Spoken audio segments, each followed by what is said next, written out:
Hello, and it's the last of our decision-making technique videos. And I hope you've been enjoying the rest of them. If you haven't seen them, go back, have a look, have a read, because they're all very different in how we make our decisions. So today is all about just blow it. Jump in, feet first, make the decision. Just make it, yes or no. Go for it.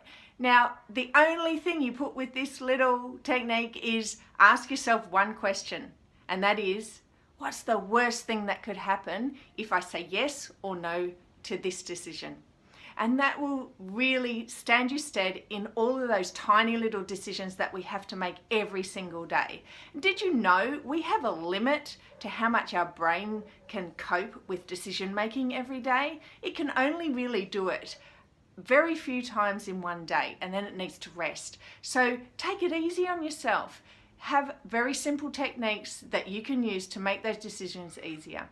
So I'm Carolyn Verhoff, and I hope you've been enjoying the decision making techniques videos and just really enjoy, have a great time moving forward, taking action and being in a space of where you're living the life you love. We're all about solutions, and we would love to give you some more solutions. Tell us what you need.